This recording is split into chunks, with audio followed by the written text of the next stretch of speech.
comparables to the role player going to a new team and becoming, not that Bridges is a star, but he's playing like a star. Let's just say that. SGA and Harden. Welcome to the Saturday Slam and Jam. I'm your host, Andrew Schlecht. Go to theathletic.com/NBA show and get The Athletic for $1 a month for 6 months. Alex, we just got basically a week left of basketball, a week and change of basketball. Next Sunday, Easter Sunday, is the last day of the NBA season. Lots of games that actually could matter. Yeah. Next Sunday, which I'm very excited for. But Al, tell me what happened in the NBA this week. Well, Andrew, it all started last Friday night with a matchup between the Sixers and the Warriors. Despite 46 points from Joel Embiid, including 13 straight in the fourth, the Warriors, led by Jordan Poole's 33, beat the Sixers 120-112. The Warriors are now 31-8 at home, the third best home record in the NBA, and sit in the 6th seed, a game up on the Timberwolves and a game back of the Clippers. Now, for the Sixers, the news isn't all bad. Tim Bontemps released the third version of his MVP straw poll on Thursday, and for the first time this season, Joel Embiid had pulled ahead of Nikola Jokic. In terms of total points, Embiid led Jokic 790 to 788 in the poll, suggesting that this could be one of the closest MVP races in MVP history. On Saturday, our Brooklyn Nets went down to Miami and got a crucial win in the East playoff race, beating the Heat 129-100. The Heat led by 4 at half, but the Nets started the third quarter with a 31-6 run, effectively ending the game, led by Mikal Bridges' 27 points. The Nets moved back into the 6th seed with the win, but things would get even better for them because Miami dropped their next 2 at Toronto and at New York, meaning that by the end of the week, Brooklyn had a game-and-a-half lead on Miami with the tiebreaker. As it stands now, the most likely scenario is a first-round matchup with Philly, who also happens to be their final matchup of the regular season on Easter. On Sunday, the Charlotte Hornets continued their reign of terror against Western Conference playoff hopefuls. After beating the Mavericks in Dallas on Friday night, they followed that up with another win against Dallas in Charlotte on Sunday afternoon. The Hornets then had their version of a heat check 2 days later when they sat Gordon Hayward, Mark Williams, and Dennis Smith Jr. and still beat the Thunder in Oklahoma City behind P.J. Washington's 43 points. That is 3 straight wins for the Hornets, who also happen to have the third best defense since the All-Star break per Cleaning the Glass. Don't have to remind me. Don't have to remind me. Don't have to remind us. As for Dallas, things aren't going great, Andrew. They are 4-9 in games where Luka and Kyrie play together. They're a game behind OKC for the 10th seed and don't have the tiebreaker. And as a fun bonus, Mark Cuban was photographed at a Mavs game wearing a shirt that read, "Question Authority," a great slogan for a billionaire who has had a central role in the Mavs potentially missing the postseason in a league where 2/3 of the team make it, despite having a top 5 MVP candidate. Question Authority indeed. On Monday, it would have been fun if I could talk about the MVP showdown between Jokic and Embiid, but unfortunately, Embiid sat out the game in Denver. Instead, let's talk about the team who arguably had the best week of any team, the Minnesota Timberwolves. After a thriller in Golden State on Sunday night, where the Warriors, as I would remind you, are 31-8, the Timberwolves turned around and beat the Kings in Sacramento the very next night, 119-115. It was the Wolves' 4th win in a row. And while they would lose their next game to Phoenix in KD's first game back, their recent stretch has moved them within a game of Golden State for the 6th seed. Though by the time you're listening to this, they could be as low as 8 if they lose to the Lakers on Friday night. On Tuesday, the Washington Wizards, who I have not thought about in weeks, destroyed the Boston Celtics 130-111. Washington was led by Kristaps Porzingis, who had 32 and 13 in the win, and who, according to Shams, is now in talks with the Wizards over a long-term extension. The win against the Celtics was a blow to Wizards fans who were hoping this team could get a draft pick somewhere, anywhere, outside of the 9-15 range where they have drafted for 5 straight seasons. If any fan base deserves a little luck in this upcoming lottery, it's got to be Wizards fans. And that is why, Andrew, I'm making an official good vibes slam and jam prediction that the Washington Wizards will jump into the top 4 of this draft lottery. It's a big news, a big deal. You have the Slam and Jam blessing now, Wizards fans. There's no greater power, and I do not take that prediction lightly. Godspeed. Wow, I disagree. I think they're picking 9th again. Yes, they're in 8th right now, so it would make sense if a team jumped them and they moved back to 9th. That would be very Wizards. On Wednesday, Sacramento Kings clinched their first playoff appearance since 2006 with a 40-point win over Portland. It has been a dream season for Kings fans who now get to keep the party going as the likely 3 seed in the playoffs. The win over Portland was their 46th of the season, and with 6 games to go, 2 of which are against Portland and San Antonio, 50 wins is still very much in play. The last time Sacramento played in a playoff game was May 5th, 2006. And like everyone else, I Googled what happened on that day to get some context and found the worst fact I could. According to the May 5th, 2006 entry on takemeback.to, quote, if you liked video games, you were probably playing Bang Howdy or Brain Buster Puzzle Pack. Takemeback.to, what the hell are you talking about? What? Bang Howdy? Brain Buster Puzzle Pack? You expect me to believe that if I liked video games in May 2006, I was playing a game called Brain Buster Puzzle Pack 2 months after the Elder Scrolls 4 Oblivion came out? Are you serious, bro? By the way, I looked it up. Bang Howdy and Brain Buster Puzzle Pack weren't even released yet in May 2006. Where do you get your gamer news? Takemeback.to. Finally, on Thursday night, the other highly anticipated matchup of the week also turned into a dud. Celtics-Bucks, a battle between the 2 top teams in the East. The good news was that unlike Sixers-Nuggets, both teams were almost completely healthy. The bad news was the game was over in about 15 minutes. The Celtics got a lead with a few minutes left in the first, and it just kept growing. The final score was 140-99. Yes, the Bucks were on the second night of a back-to-back. They were also at home and healthy. Who knows if any of these games matter, but the Bucks' next game is at home against the Sixers, which theoretically should also be a good game. Yeah. We'll see. The Celtics are 2 back of the Bucks with 5 games left and the tiebreaker. If you're a Celtics fan, it's hard to not look back at that Wizards game earlier in the week, or the Jazz game, or the Rockets game, or the back-to-back overtime games against the Knicks and the Cavs, and wonder what might have been. Oh well. What a week it was, Andrew. What a week indeed, Al. So I was looking at the last 15 games and just looking at the records. There's 6 teams right now that have a 10-5 record over the last 15 games. The Cavs, Grizzlies, Bucks, Thunder, Sixers, and Kings. So those 6 teams, they're finishing strong, right? Like these teams are doing really, really well. And there's only a few games left, and I was just thinking, does it matter if you play well in the last 15 games of the season? Does it really matter? There's a lot of analysts out there that say, oh, they got to finish strong. You got to play really good down the stretch. Does it really matter? So I took a look at the last 11 years. Chose 11 just because 11 is probably my favorite number. So stuck with 11. Great reason. So 6 out of the last 11 years, the team with the best record down the stretch has at least made the finals. Really? Which I thought was really interesting. Oh, Yes. So the 2022 Celtics were 11-4 down the stretch. The 2021 Bucks were 11-4. The 2017 Warriors were 14-1. The 2016 Warriors were 12-3. The 2014 Spurs were 11-4.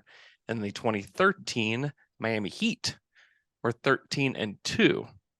So it actually kind of does mean something to finish at the top of the NBA in the last 15 games. That's a pretty decent track record. Now, the teams that were the worst in the last 15 games and still made the finals. There's a little trend here. I want to see if you can identify it. 2020 Lakers and Heat both went 8-7. It's the bubble year. It's kind of like whatever, if you can throw that out. 2018 Warriors went 7-8. The 2017 Cleveland Cavaliers went 6-9 down the stretch and still made the NBA Finals. The 2016 Cavs went 9-6 and made the finals. The 2014 Heat went 7-8 and made the finals. Then the 2013 Spurs went 7-8, and then the 2012 Thunder were 8-7 down the stretch. Hmm. The trend is 4 out of those 7 teams that still made the finals with a bad record down the stretch had who? LeBron James, which is funny. I mean, we've done a lot of things like this on Slam and Jam, just talking about teams making the finals and what does it look like. And the exception to the rule is just consistently LeBron James. Like, it just doesn't really matter what the defense is, what the offense is, how they finish down the stretch, whatever it is. If you have LeBron, things are going to go pretty well for you. Now, this Lakers team, I'm not sure that we can count this LeBron in the same category as these other teams. Hey, this might be one of the best finishes for a LeBron team in history. I mean, they're doing pretty well right now. It could be. He did have some teams that played well down the stretch. That played a lot better than those teams did. But I think, just to conclude, I think it does matter how teams perform down the stretch. Okay, so then especially if you don't have LeBron. Reread the teams then that are doing so well. So the teams that are currently 10-5, there's 6 teams that are 10-5 right now, and we'll have to see how they perform, because I think everybody's got like 4 or 5 games left. Right. But it's the Cavs, the Grizzlies, the Bucks, Thunder, 76ers, and Kings. So history says, like, more often than not, one of those teams will probably make the NBA Finals. So based on that, because I've been remember, people who've been listening for a while, I did the thing where I'm trying to narrow the championship contenders based on history. Yeah. And I'd gotten it down months ago. You whittled it down, yeah. To the Celtics and the Bucks. And I've been waiting for something to help me lean one way or the other, which honestly, the 140-99 game that I just watched. Did that one help you? I don't know. That started to affect me. But this would suggest, and it kind of makes sense because the Bucks are in the 1 seed, they wouldn't have to play both of Boston and Philly. Yeah. Maybe this is the thing that swings me towards picking the Bucks. Could push you over the edge there, Al. Or picking the Thunder, apparently. Or picking the Thunder to make the finals. What's wild is that just thinking about the history of it, I mean, this current Thunder team has a chance to finish better than the 2012 Thunder did, which is just seems asinine. But anyways, finish strong, NBA teams, because it does matter. Unless you have LeBron. Well, as you mentioned, we're 2 weeks away from the first play-in game. And before our focus completely shifts to the playoffs, I wanted to give an update on this year's surprise teams. Now, if you are new to the pod, one of the things we like to do each season is try to predict which teams are going to surprise everyone, and we have very strict criteria. To qualify as a surprise team, your preseason over-under has to be below 36 wins, and you have to exceed that over-under by at least 10 wins. Mm-hmm. That is no easy task, and in the preseason, when we're making our predictions, it feels almost impossible for every team at that time, because these are teams coming into the year with generally lower expectations. There's usually a reason why those expectations are low, but every year there is usually at least one of these teams by the end of the season. In the past 22 seasons, there's been 35 surprise teams, an average of 1.6 per year. Last year, of course, we all remember the Cavs. They added Evan Mobley in the draft. They signed Jarrett Allen to the long-term deal, and they were rewarded with an over-under of 26.5, which sounds crazy in retrospect. But it made sense at the time. It actually sounded crazy when I picked them as my surprise team. They would go on to beat that over-under by 17.5 games. We also had Minnesota, who was coming into the season with some expectations, but still had an over-under of 35.5, which they would beat by 10.5 games, winning 46. And if you're wondering what the greatest ever surprise team was, the team that most exceeded their low expectations, it was the 2013-14 Phoenix Suns, who managed to beat their over-under by 27.5 games and yet still miss out on the playoffs by a game despite winning 48. And for you young listeners out there, that was back when the Western Conference was very, very good. Couldn't get into the playoffs with 48 wins.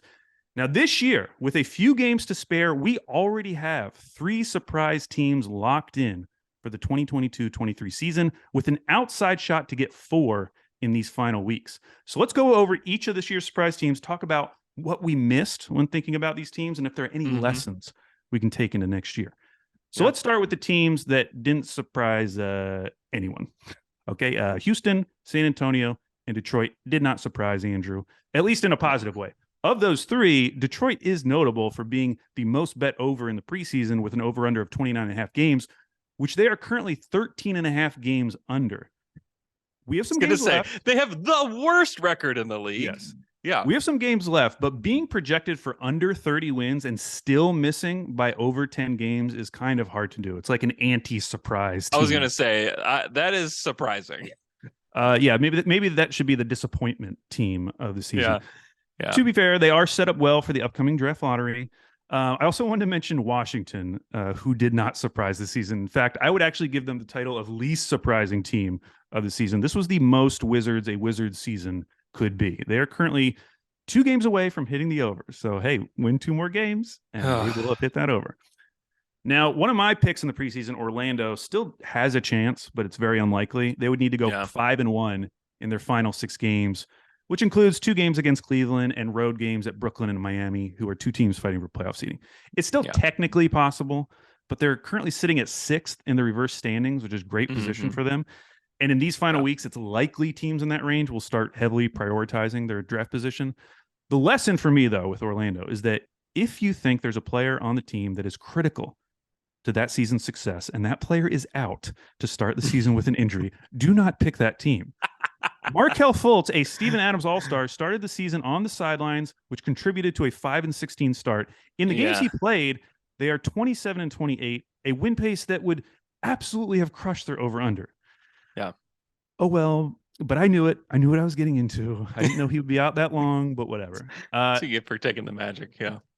Next is Indiana, who is currently 2 wins away from qualifying as a surprise team, and they actually have a decent shot at it. With 5 games left, they have a home game on Friday night against OKC with maybe SGA's out, and they still have a home game left against Detroit.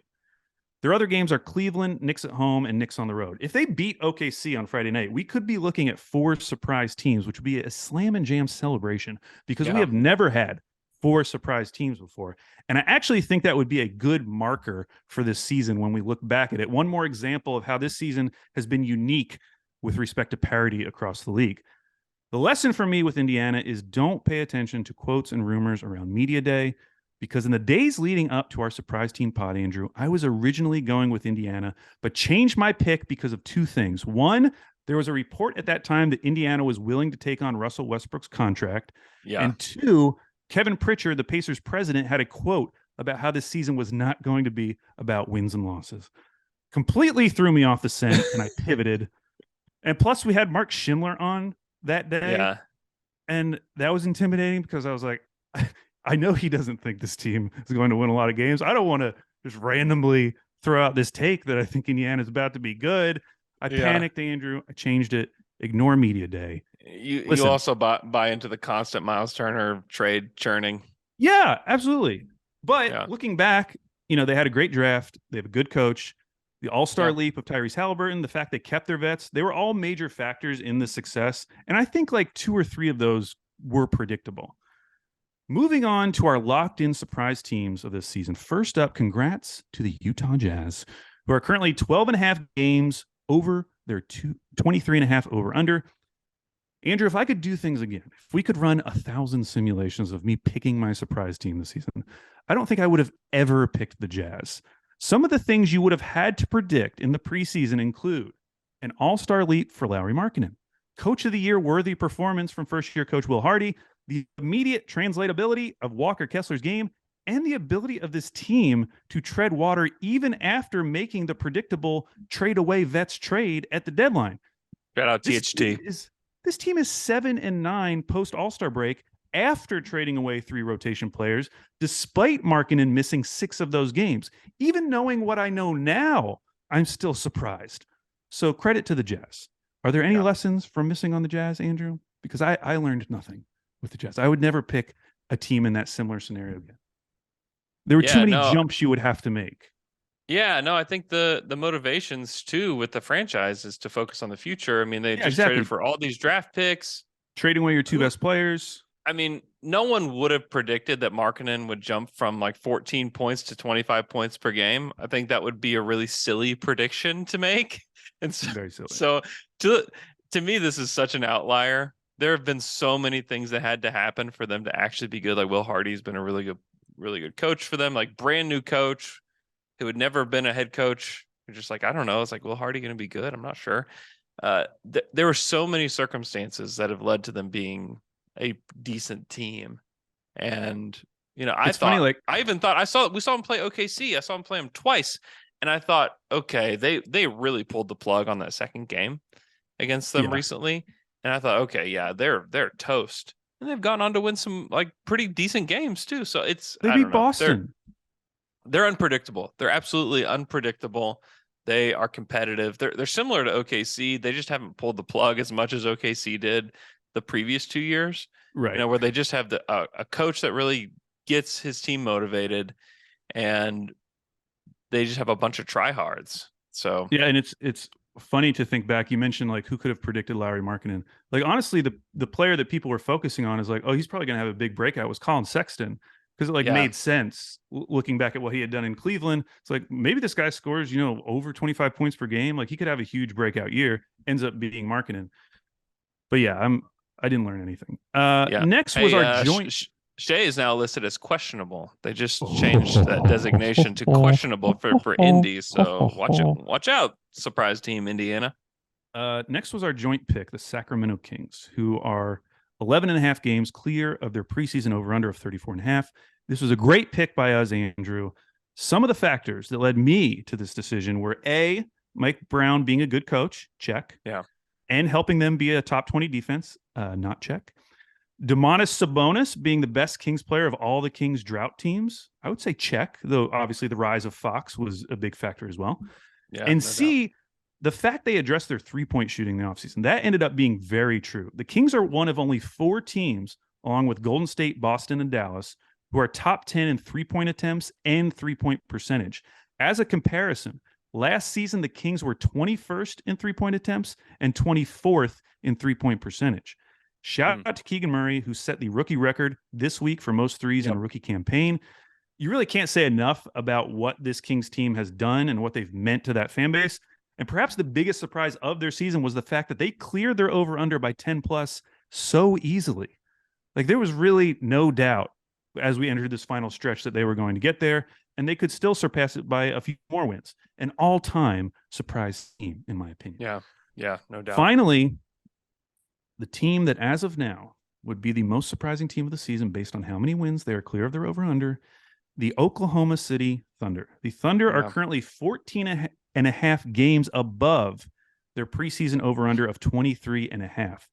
And they are right in the thick of a play-in race, and so it's likely they add a couple more wins. If you are unaware, Andrew and I are Thunder fans. We do a Thunder podcast called Down to Dunk, and we completely missed this. We did not consider them for a second, did we, Andrew? No, absolutely not. We were focused on the draft. We think and talk about this team for hours and hours every week. We know the team inside and out, and we didn't even make an attempt to pitch them as a surprise team. I do roughly 6 hours plus every week just talking about this team. And didn't even hit our radar. We were just like, nope, cross them up. Let's talk about the Shai. You're going to talk about it. Go ahead and talk about it. Okay, let's talk about some of the factors we missed that I think we should have predicted. You're about to talk about Shai. I actually think SGA's rise this season was somewhat predictable because when he returned from an ankle injury toward the end of last season, he went on a tear. He put up 36 and 7 on great efficiency. Now, it was only 13 games, but the blueprint was there.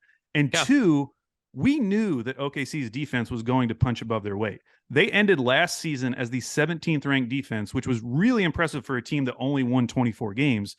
This season, they are currently the 10th ranked defense. Do you think there are any other factors that we should have factored in more that you feel looking back, we should have known? Are there any ones that you think we should have known? That we should have known? I feel like I think Josh Giddey's improvement is something that goes like way under the radar that people just don't talk about. And maybe we could have projected. You could have projected it. Honestly, though, the problem with all of these projections is that you would look like the biggest homer in the history of Oklahoma City Thunder fandom ever if you were like, Shai Gilgeous-Alexander making first team All-NBA.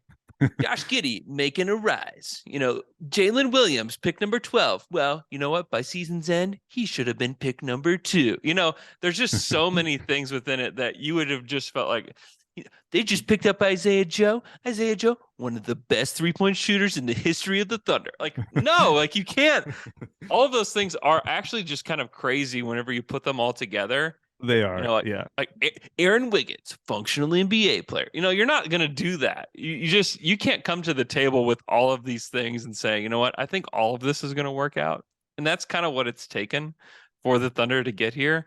I think, honestly, it's really two things. It's Shai's leap, which I know that we did see it last season, but there's so many funky things that happen at the end of every single NBA season that I'm just unwilling to buy anything that happens on a bad team from the end of February to the end of the season. All of that stuff, I'm just like, okay, cool.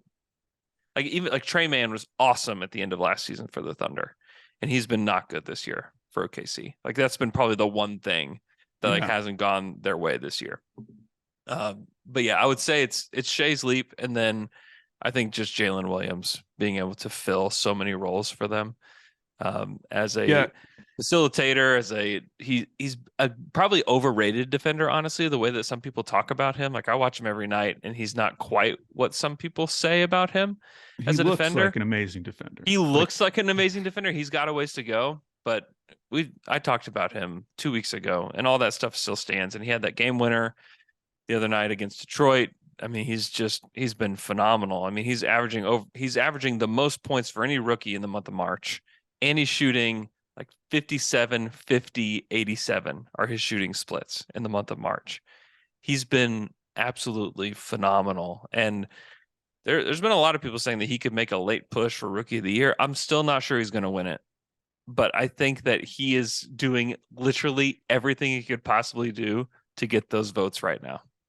Yeah, I posted a stat on Twitter that the list of rookies in NBA history who had over 60% true shooting on at least 10 attempts per game, there's only 7 guys in NBA history. It's Magic Johnson, Adrian Dantley, Bill Cartwright, Buck Williams, DeAndre Ayton, Zion, and Jalen Williams this year, which is just a weird group for him to be with. And it's kind of a weird group overall.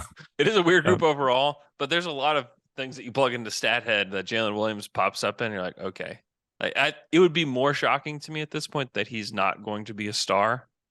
If he didn't end up being a star, than if he's just a perennial all-star. I just think that he's kind of stamped himself as that kind of guy, which when you take that guy at 12,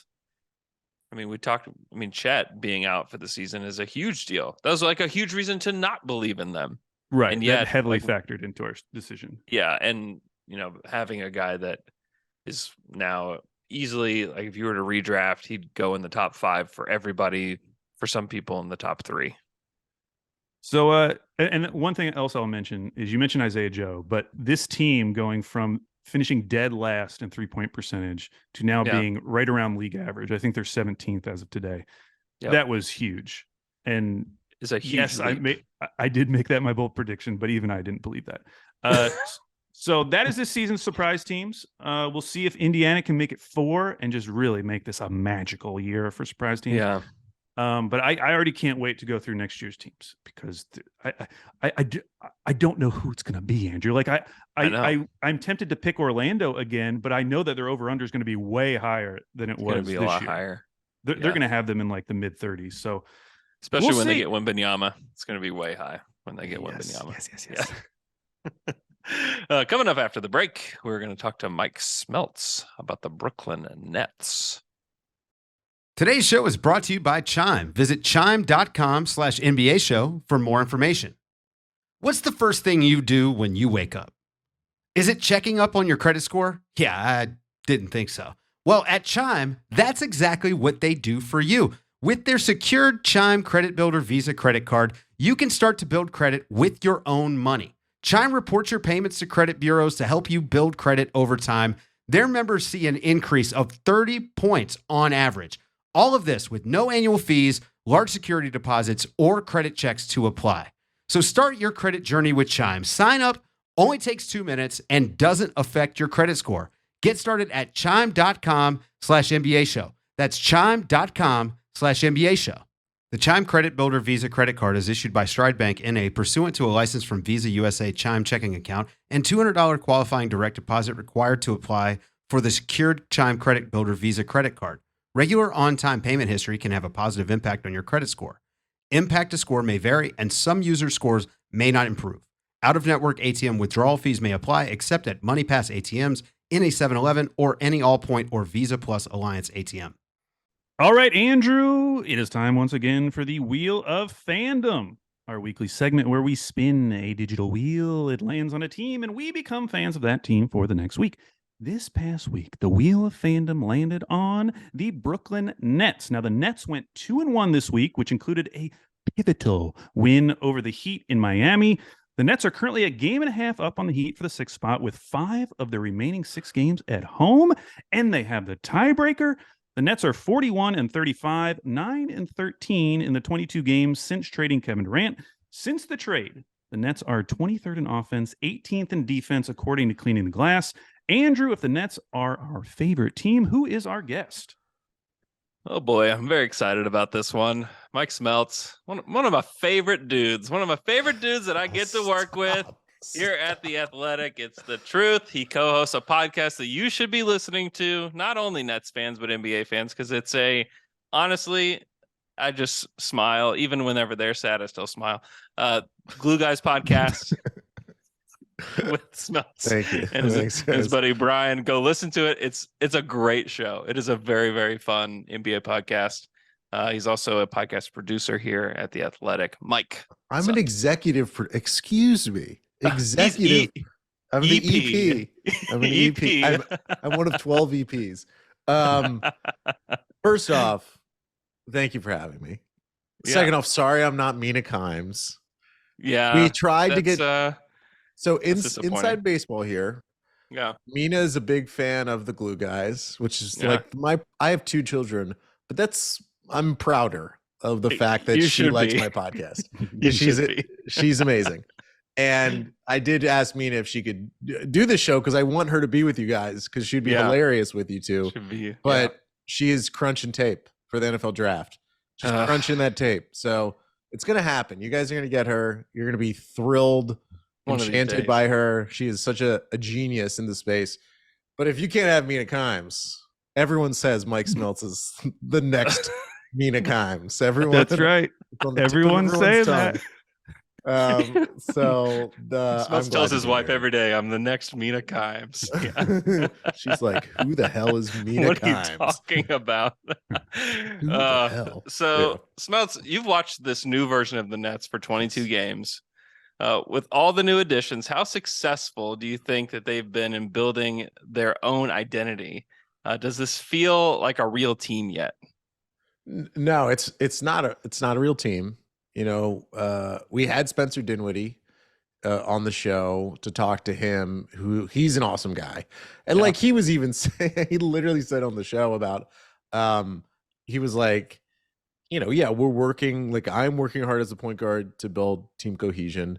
We are working hard. We have a bunch of realistic guys, which is funny to mention that as a basketball player because there's a lot of unrealistic players in the NBA, and Yeah. the Nets, in fact, do have. Like we have a new saying, protect the vibes. Like this new version of the Nets is very much old version, like culture, good dudes. Like the Yeah. only thing you hear about them is just like they showed up at a school and played basketball with kids, as opposed to anti-vax stances and all the other things that could have happened. But so it's like all good. But it's not a real team. Like they have talent for sure, and Mikal Bridges is just awesome, but there's like Dinwiddie articulated it, like there would be times when he throws a pass that he thinks Bridges or Cam is going to do something and they don't, and that's just a miscommunication. And for the Nets fan base, there's a portion of them that are like frustrated the fact, because we go from watching Kevin Durant to what this team is, which is essentially a 500 team. It's just like, these guys were thrown together. This is like the role players of Phoenix, Dallas, and the Nets forming into a team mid contention. So, Yeah.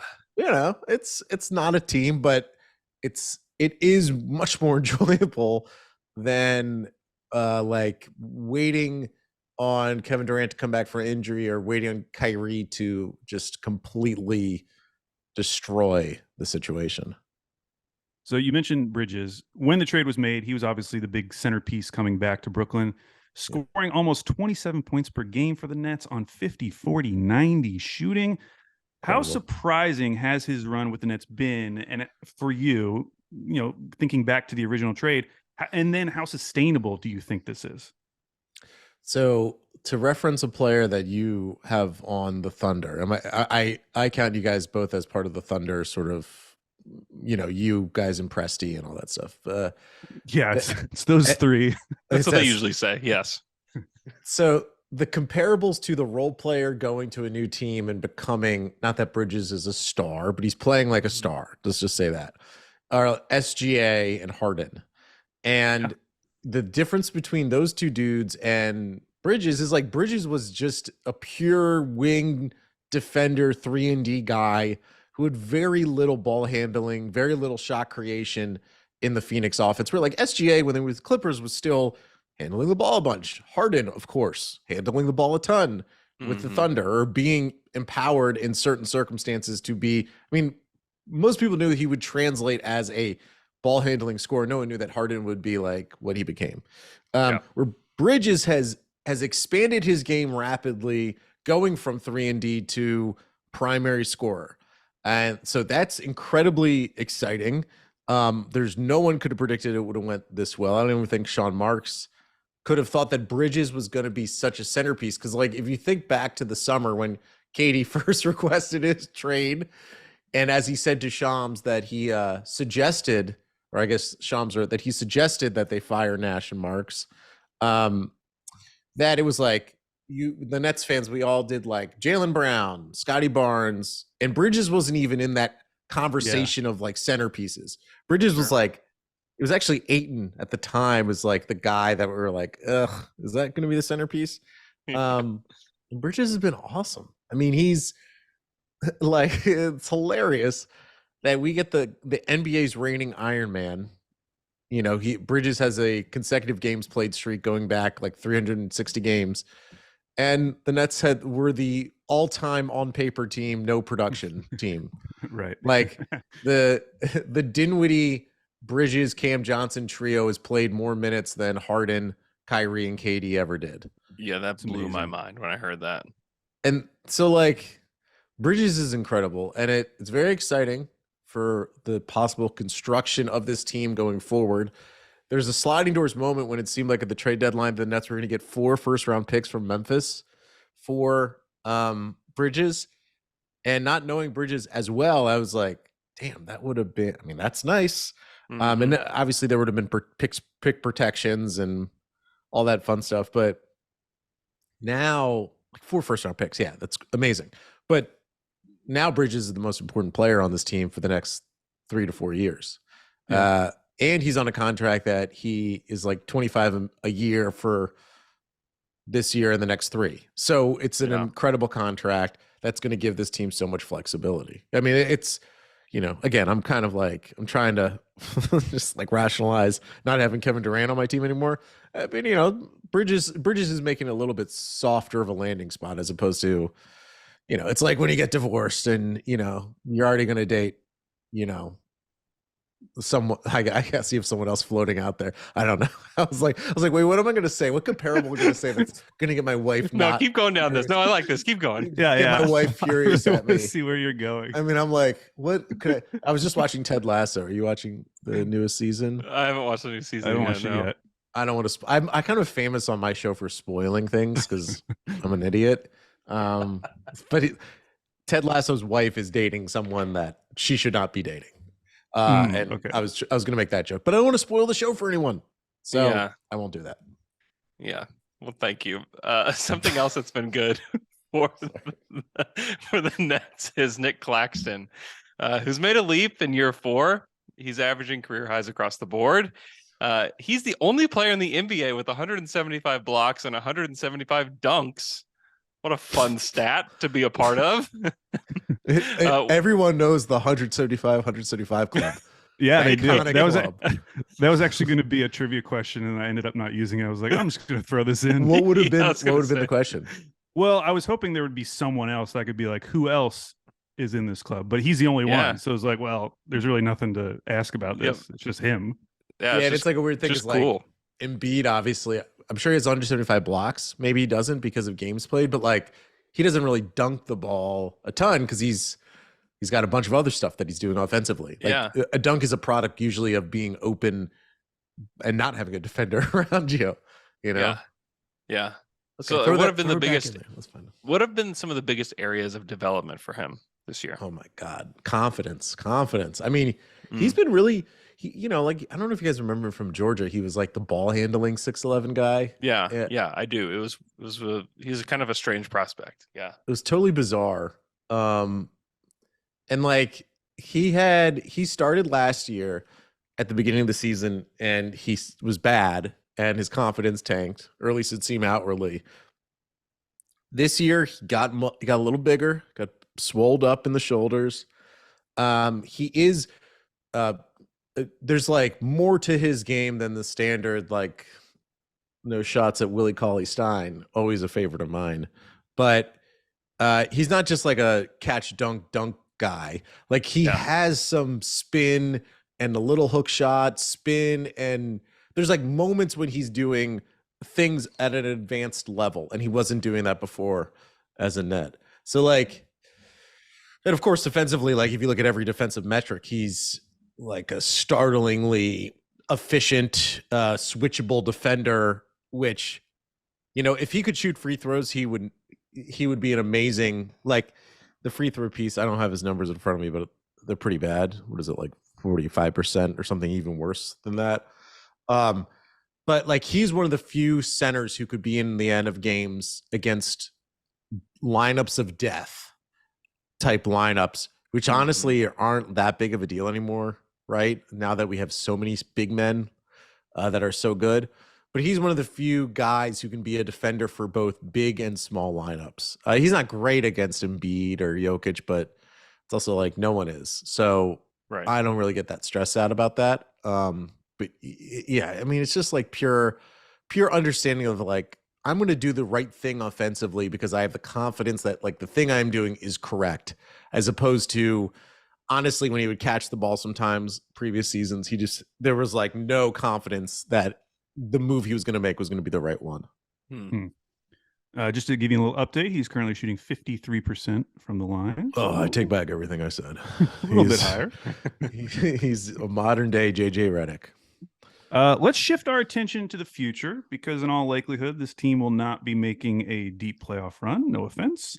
When you think about the players on the current roster, in your opinion, who are the players on your list that should be part of the Nets core moving forward? Who is on that list for you? Because we're going to be talking about trades. Yep. Who are you keeping no matter what? So the biggest question is whether Cam Johnson, and how much is Cam Johnson a part of that? Because I think it's a restricted free agent. Yeah. It's kind of a guy that ends up getting paid $25 million a year. And Definitely. so it becomes like, you kind of just have to do it. It's like the business of the NBA to pay him that amount of money, and you happily give him that amount of money. And whether he gets better, he's pretty good. And so, but he's not Bridges, right? There's just like an understanding of that. You're going to pay him that contract. So you have Bridges, you have Cam Johnson, you have Nick Claxton, though. I will say if this team wants to get really crazy, I think Nick Claxton could be a very interesting trade piece that you get something significant for, because he's only making like 11 million next year. So you could trade, like, let's say you could trade him to a true contender who need a center, whoever that would be. And it's a very easy trade to do. And then you could get a bunch of assets. But I love Nick. So I'm going to say Nick, keep Bridges, keep Cam. And then from there, they have to trade one of their wings. They have to either trade Royce O'Neal, Dorian Finney-Smith. Joe Harris is still on this team. All three guys are signed up for contracts next year. Dorian Finney-Smith has a contract for like another 3 years. So they have to trade one of them for whether it's even like a I don't know, even if it's like a second round pick and a young player or something, you just have to make a move. You have to clear out that space. The fun thing about the Nets is that like they're going to re-sign Cam, like we said, maybe 25 million, which will probably match Mikal Bridges' salary. Bridges is playing like a guy who, if he was coming up in free agency right now, he would get a max contract. But they have him on a long-term cheap deal, right? So they have a roster construction where their best player is on a long-term non-max contract, and he's still young enough that he'll grow, and he's already shown growth. And as much as I should be burned by the star hunting ways of our past, the Nets are going to go star hunting either this offseason or next pretty soon. And that's also maybe even why you signed Cam Johnson to what you do, because he could be part of a trade for whoever down the road. I didn't mention Ben Simmons. He will be part of this team too. Yeah. Is there, let me ask you guys this. Is there a more untradeable player right now in the NBA? No. How much even thought do you devote to Ben Simmons at this point as a Nets fan? None. Oh, we actually just did a whole episode on him. Yeah, you did just do an entire episode on Ben Simmons. You know what I mean, though? Like, the last time we're going to talk about him. I mean, you're like barely mentioning him, in like the core of this team or whatever. And it makes sense the way that he's played, but it's just interesting how, his career has been so strange. I mean, for a player that made All NBA not that long ago, for it to just crumble like this, it's just so strange. Well, we're trying to rationalize something of my co-host Brian and I about what happened this year. And if he didn't have all the weird stuff that happened in Philly and then him going away from the game for a year, if you just look at purely the facts, which was this guy had back surgery, he comes back to play basketball. He had back surgery at the early beginning of the summer, comes back to play basketball, hadn't played basketball for a year, had knee issues as well, and now has another back issue that they're saying doesn't need surgery. It's an impingement that you could say, oh, this year just was like injury riddled, and it's going to take him another year to fully rehab. Back surgery is no joke. But there's just the whole mental component that he's talked about openly. That makes it very tough to understand what his value will be going forward. And like we get a lot of questions about, are they going to trade him? And it's like, there's no team in the league, which the Nets would have traded him to San Antonio. Name any bottom feeder team that just has salary cap space. All those teams would have done it if they wanted to. The Nets have no ability to move Ben. So the only thing to do is to provide him some level of rehab going forward. The thing is, as you mentioned, Andrew, he's not a priority anymore, even for the Nets. They're not treating him like as a special sacred cow anymore. He's like, hey, we'll give you the best resources, but we're not going to change our whole franchise just to appease what may be best for you. You'll have to fit into what we got going on here. Yeah, it's such a strange situation.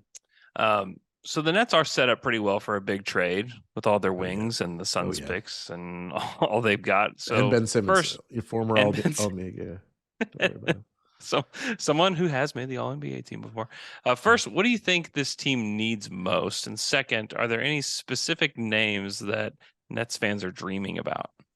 I mean, Luka Doncic. I don't know. I mean, it's crazy. The Nets, I've never known how to say his last name, but Igor, the former head coach of the Suns, who was Luka's coach of Slovenia when Luka was young. Koshkov or something like that.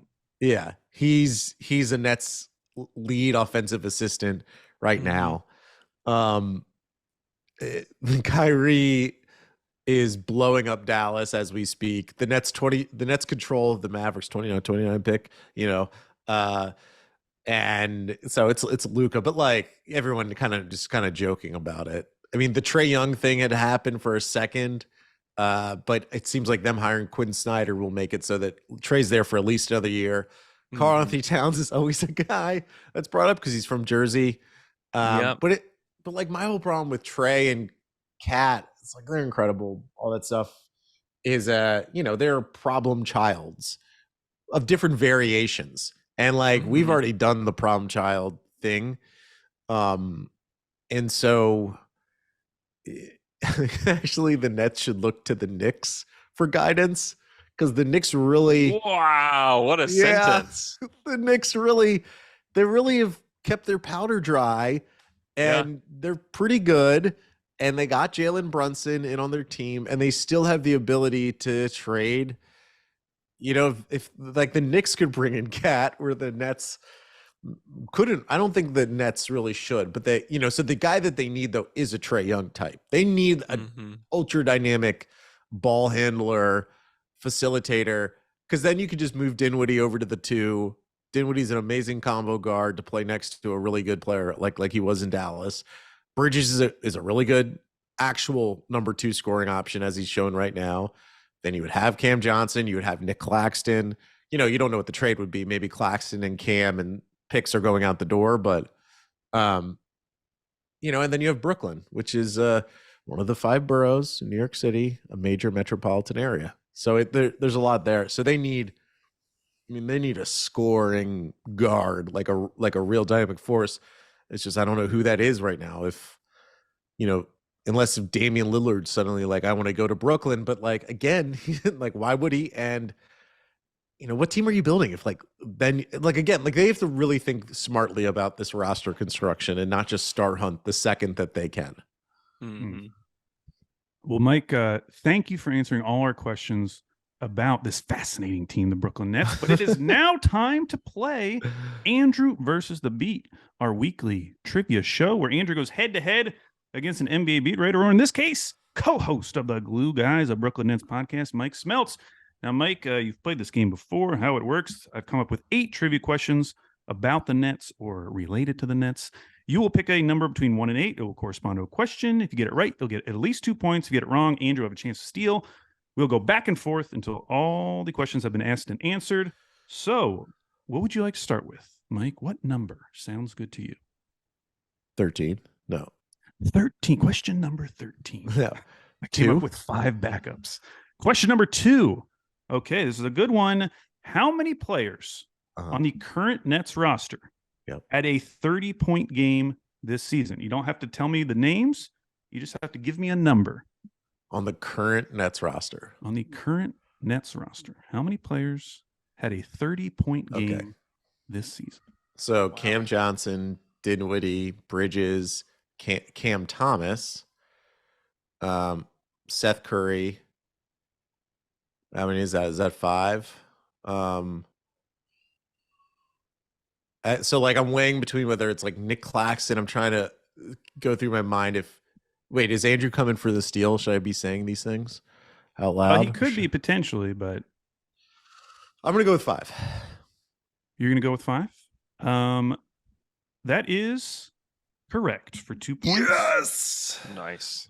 I didn't clarify that it was on the Nets, and so when you said Dinwiddie, I looked it up. He did score 30 for the Mavs, and so I have to count that. I have to honor that, and so you get it correct. Okay, Andrew, board is yours.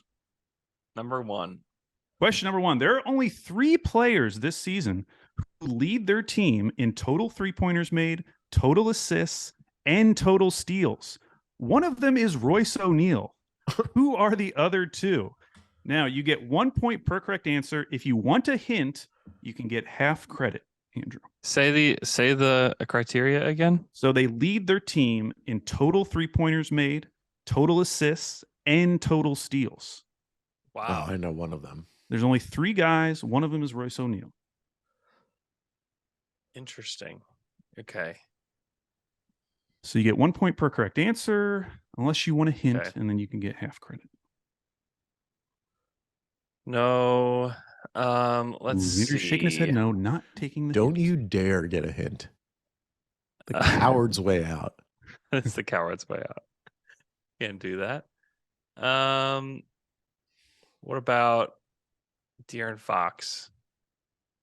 Andrew, that is incorrect, which means Mike has a chance to steal. Oh, Mike, you said you knew one. Well, now I'm doubting it, but Steph Curry. That is incorrect. Oh. Now, the hint was going to be both of these guys were all-stars this season. You both guessed all-stars. yeah. The two names are Paul George, which is kind of surprising because Yeah. he's missed some time, and Drew Holiday. Less surprising. Drew Holiday. Yeah, that's actually, well, that's still kind of surprising. Yeah, Breeze, surprising. maybe I mean, Breeze. Royce O'Neal is surprising. Royce It's O'Neal really surprised. There's no one would have gotten Royce O'Neal if that was if If it was Eric reversed. name was on here for No the Bucks or chance. something. No chance. Okay, Mike, you're up 2. You have control. of the board. 7. Kevin Durant. Question number 7. Cam Thomas had multiple 40-point games He this did. season, but is only averaging 10.5 points per game. There is only one other player in the NBA who had a 40-point game this season while averaging fewer points per game than Cam Thomas. Who is it? Huh. Okay. I'm just gonna list some names that Just throwing out names. I know Austin Reeves has had a big game, but oh wow. Okay. What do you think of that one? Austin Reeves. Wait, I'm not that's my answer. I'm just looking at your face. Oh, you're judging my face. yeah, I'm just He's your looking face. at you're doing the face test. So Austin Reeves is on top of my mind. Okay. Someone on the Rockets, I'm sure, could possibly be an answer. Is Austin Reeves scoring more than 10 points per game?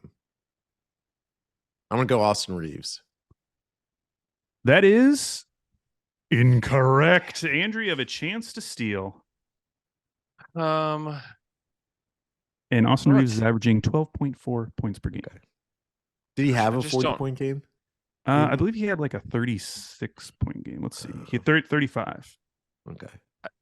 so I know Taylor Horton Tucker had a 40-point game this week, but I don't know what he's averaging this season. But I'll stick with that answer, THT. That's a Which real good happened guess. this week. Happened that this Taylor Horton week. Tucker scored 40 Yes. points. He is averaging 9.9 points per game. That is absolutely correct, Yes. Andrew, for 1 point. That's really good. You're back in it, and you have control of the board. Wow. 3. Question number 3. Question number 3. Nick Claxton currently has 179 blocks. Part of the 175 club, if you hadn't 175 heard. club. The fame. Who was the last Nets player to have at least that many blocks in a single season? And you can get half credit if you want a hint. So the last Nets player to have at least 179 blocks in a full season. At least 179 blocks in a single season. This seems obvious, but last week you made me think that obvious was still okay. Brooke Lopez. That is incorrect, Andrew. All right. So, Mike, you get a chance here. So can the hint be was it pre Brooke Lopez or post Brooke Lopez? I mean Jared Allen. Jared Allen is your That's a guess. really good one. Yeah. That is also incorrect. What? Now I'm double is checking it? because that does sound good. Yeah, it does sound yeah. good. The most he ever had with the Nets was 120 blocks. Hmm. Now the hint would have been this guy is 7'6". Anything? I'm of course referring to Sean Bradley. Sean Bradley. I had to click through my Wow. 7'5" and over list in my head. I had to That is wild. New Sean Bradley. Kind of puts into Premier perspective Son. how many blocks Nick Claxton has. That a guys lot of like blocks. Brooke Lopez and Jared Allen. that I don't come mean, close. he's part of the famed Yeah. 175 club. Yeah. Okay, whose question was that? That was Andrew. So Mike. Wow, we suck, Andrew. 4. Question number 4. The Brooklyn Nets roster has a lot of fun nicknames, but not jeez. all are Basketball Reference official. Which of the following nicknames is not a nickname for a Nets player that appears on Basketball Reference? So I'm going to give you 5 nicknames. 4 of them are real, appear on Basketball Reference. 1 is not real. Okay. They are Noodles, The Chosen One, Instant Hot, Big Meal, Beef Jerky Joe. Once again, that is Noodles, Okay. The Chosen One, Instant Hot, Big Meal, Beef Jerky Joe. I know Beef Jerky Joe's on there. Okay. I know Noodles feels like Mikal Bridges, but I don't know for sure. Instant Hot, you said, was one. I mean, that's what I would call Cam Thomas, but that feels fishy because that assumes that someone in the basketball world actually knows what Instant Hot is. I don't know if What they is it? do. I don't know Cam what Thomas Instant is Hot from is. Virginia. It's like a heater, hand warmer product. Oh, okay. And Cam Thomas is from Virginia, then went to LSU. He actually was born in Japan. Maybe that's where he got the Instant Hot from. Okay. What was the second one? The Chosen One. I mean, anyone could be called the Chosen One, you know? And you True. don't have to be chosen to do so. You could That's just right. bestow it. Instant Hot is my answer. Mike, that is absolutely correct. Instant Hot was actually a nickname given to Cam Thomas by LaMarcus Aldridge, but it is not on Basketball Reference. The Chosen One, Yeah, who is the Chosen One? Yuta Watanabe. Yeah, makes sense. Okay. Yeah, and Noodles is Bridges, Yep. as you point out. I can't remember who Big Meal is. Noodles. Maybe Big Dayron? Meal. Big Meal. God, that's a great nickname. Who is Big Meal? I'll have to look that up. Andrew, you're down by 3 now, Oh, but we boy. still have some questions I'm left. absolutely bearing you, Andrew. You have no shot at this. Number 5. Question number 5. Since the KD trade, there have only been 3 two-man lineups to play at least 500 minutes together. When comparing their net ratings, one lineup is a plus 0.4, one is a minus 1.2, and one is a minus 6.6. Who are the 2 nets in that lineup, Andrew? 1 point per correct answer. So it's a two-man lineup. They played at least 500 minutes together since the KD trade, and they're That's a a lot. minus 6.6 net rating. Mikal Bridges.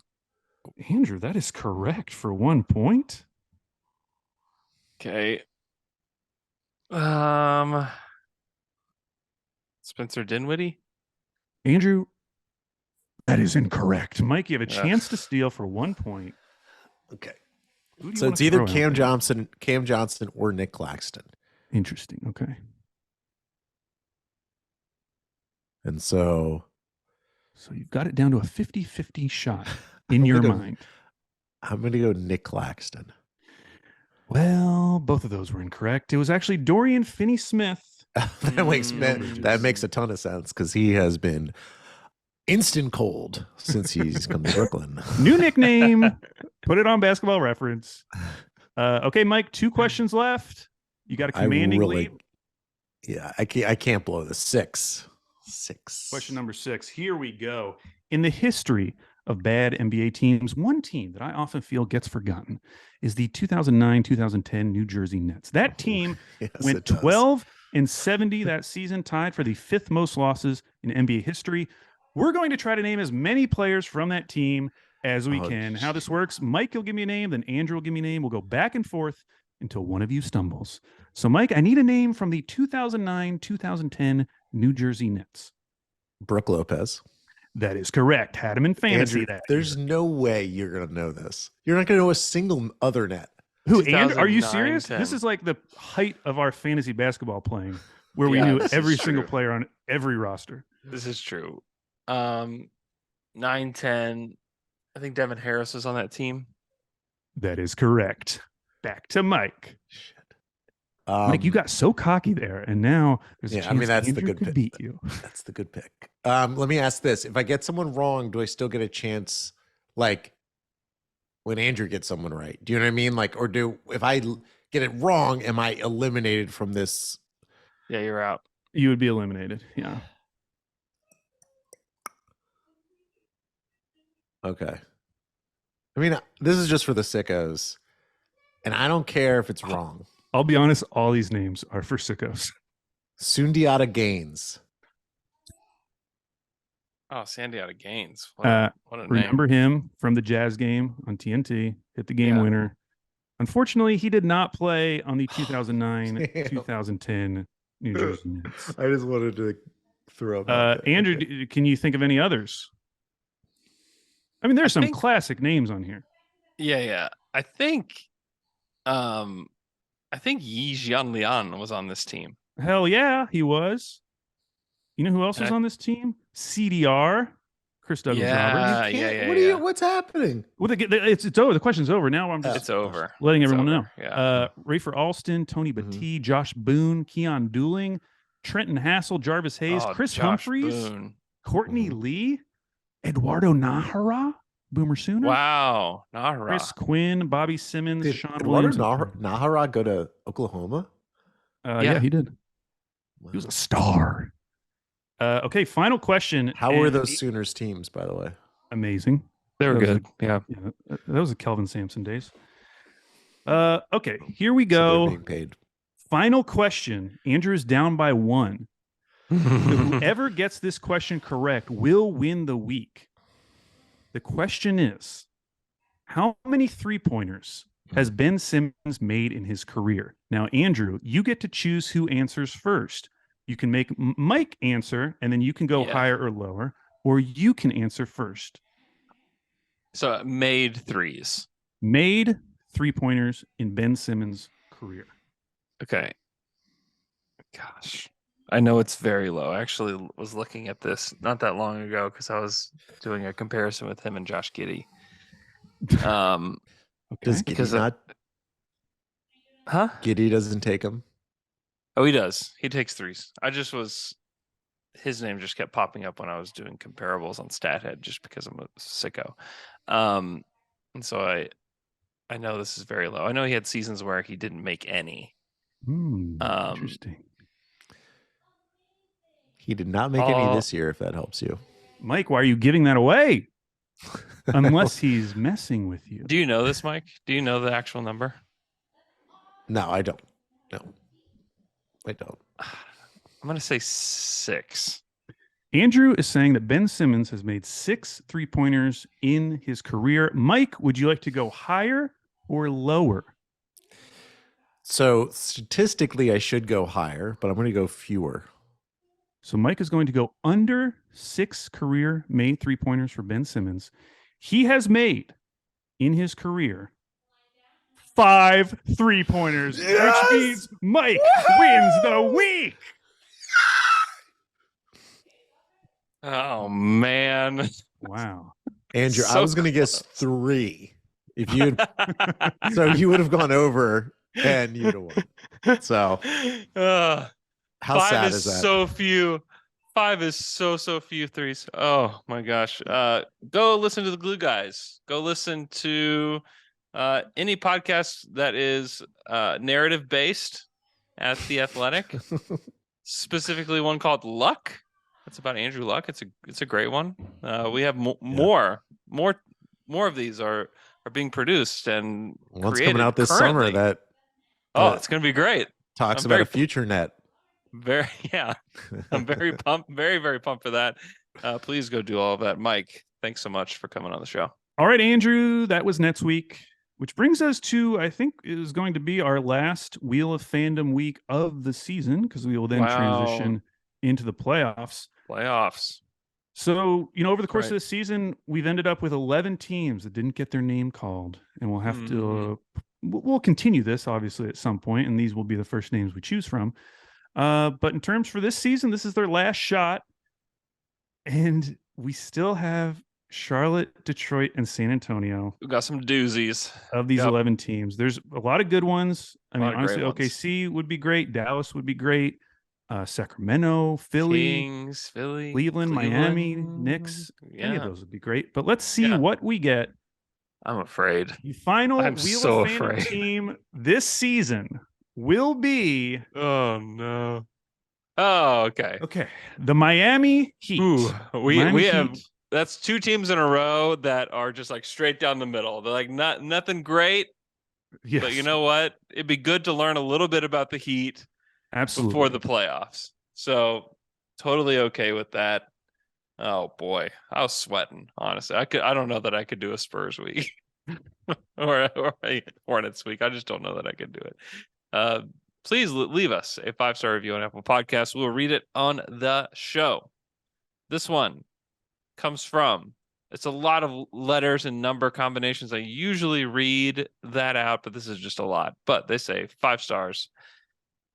I don't enjoy the Celtics, but I love Jay King's visit on the Saturday Slam and Jam. So funny. Great hoops show. Thank you so much for that review. This one comes from Ben Fisher 22. He says, "Goated. The Saturday Slam and Jam is easily one of my favorite NBA podcasts, and I listen to many. I look forward to it every week. The trivia is so fun. You guys have amazing chemistry. The vibes are always great, and I love the weekend recap. Y'all should bring the homie you got. Wait, you all should bring the homie you got when for the Wizards week every week." Oh. So shout out Josh Robbins. That dude is so funny and charming. He's the real reason I wrote this review.